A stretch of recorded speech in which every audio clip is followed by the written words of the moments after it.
नमस्कार, आपका स्वागत है। दोस्तों 22 मार्च से नवरात्रि के व्रत और उपवास शुरू होने ही वाले हैं। दोस्तों नवरात्रि में व्रत और उपवास को नियमों से ही करना चाहिए।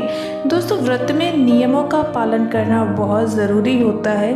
इन 9 दिनों में उपवास में बहुत सारे लोग खिचड़ी खाते हैं, फलाहार खाते हैं और उपवास की चीज़ें खाते हैं। इसके अलावा दोस्तों व्रत रखने के कुछ नियम होते हैं। अगर आप इन नियमों के बिना व्रत को पूरा करते हैं तो आपको व्रत का संपूर्ण फल प्राप्त नहीं होता है। तो आइए दोस्तों आज की वीडियो में हम जानते हैं कि कौन कौन से ऐसे नियम हैं जो आपको व्रत के समय में आपको अपनाने चाहिए और इन नियमों को पूरा करके आप माता रानी की कृपा प्राप्त कर सकते हैं। आप अपने 9 दिनों के व्रत का संपूर्ण फल प्राप्त कर सकते हैं।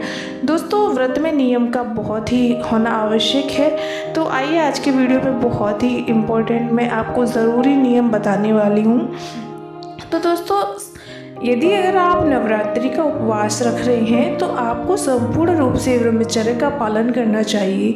अगर आप नवरात्रि के व्रत में एक ब्रह्मचर्य का पालन नहीं करेंगे तो आपको संपूर्ण रूप से व्रत का फल प्रभाव नहीं मिलता है। दोस्तों व्रत में ये चीज़ बहुत ही ज़रूरी होती है। दोस्तों व्रत रखना आवश्यक नहीं है, व्रत के साथ अपने अपने कर्म का, धर्म का और कर्तव्य का पालन करना भी बहुत ज़रूरी होता है। अगर इन 9 दिनों में आप व्रत रखे हैं और आप झूठ बोल रहे हैं और आप अधिक क्रोध कर रहे हैं तो आपको अपने व्रत का फल संपूर्ण प्राप्त नहीं होता है। अतः आप कोशिश करें कि इन 9 दिनों में आप झूठ और क्रोध से अपनी एक दूरी बना के रखें। इन 9 दिनों में आप झूठ ना बोलें और ना ही आप किसी को क्रोध दिखाएं और ना ही आप शब्दों का प्रयोग करें। दोस्तों अगर आप नवरात्रि का व्रत रख रहे हैं और आप माता रानी की कृपा प्राप्त करना चाहते हैं तो इन 9 दिनों में आप किसी भी प्रकार से महिला या कन्या का अपमान ना करें। दोस्तों कन्या घर की लक्ष्मी होती है और कन्या को देवी स्वरूप मानते हैं। अगर आप नवरात्रि के व्रत में या फिर आप ये नियम आपके लिए हमेशा ही आवश्यक है कि आप अपने घर की महिलाओं और कन्याओं का सम्मान करें। जिस घर में महिलाओं का अपमान होता है वहाँ देवी लक्ष्मी या देवी दुर्गा या किसी प्रकार की ईश्वरीय कृपा प्राप्त नहीं होती है। दोस्तों जिस घर में महिलाओं का सम्मान होता है वहाँ पर ईश्वर अवश्य निवास करते हैं। अतः आप कोशिश करें इन 9 दिनों में किसी भी प्रकार से किसी महिला या कन्या का अपमान ना करें। दोस्तों अगर आप इन 9 दिनों में अगर उपवास नहीं भी कर रहे हैं तो भी आपको गुटखा, शराब, पान, मांस, मच्छर और मसालेदार भोजन नहीं करना चाहिए। और दोस्तों व्रत में बार बार जल पीने से भी बचना चाहिए। अगर आप नवरात्रि का व्रत रख रहे हैं या फिर कोई आप अन्य व्रत रख रहे हैं तो दोस्तों आप बार बार जल ना पिए। यथाशक्ति अपने शरीर की सामर्थ्य के अनुसार आप व्रत को रखें। दोस्तों इन 9 दिनों में आपको अन्य तरह की खाद्य पदार्थ चीज़ें, मांस, मच्छर, अंडे वगैरह इन सब चीज़ों का त्याग कर दें। ना ही आप घर में अपने बनने दें, ना ही आसपास इन चीज़ों को बनाएं और अधिक मसालेदार भोजन करने से भी बचें। दोस्तों अधिकतर लोग ना व्रत रखते समय 2 समय खूब हरियाली खाकर उपवास करते हैं। ऐसा करने से व्रत का फल नहीं मिलता है। उपवास को उपवास के तरीके से रखना चाहिए।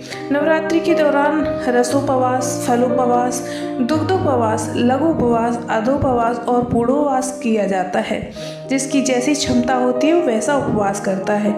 अतः आप कोशिश करें कि उपवास को उपवास की तरह रखें। दोस्तों व्रत में यात्रा, सहवास, वार्ता, भोजन, गाली बकना और ये आज सारी चीज़ें त्याग कर नियम पूर्वक व्रत रखेंगे तभी आपको उसका फल मिलेगा। लेकिन बहुत सारे लोग ऐसा नहीं करते हैं। बहुत सारे लोग व्रत में पूरे नियम का पालन नहीं करते हैं।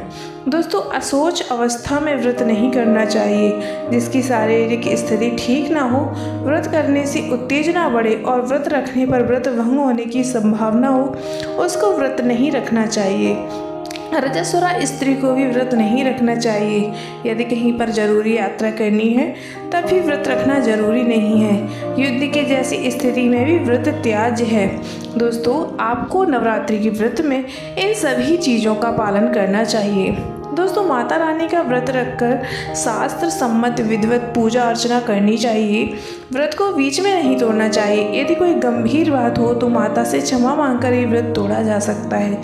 बहुत सारे लोग व्रत रख लेते हैं और व्रत को बीच में ही छोड़ देते हैं। ऐसा करने से माता रानी की उन पर कृपा नहीं प्राप्त होती है। दोस्तों, अधूपवास अर्थात यदि एक समय भोजन करने का व्रत ले रखा है तो ये भी जानना जरूरी है कि भोजन में आपको क्या खाना है, क्या नहीं खाना है।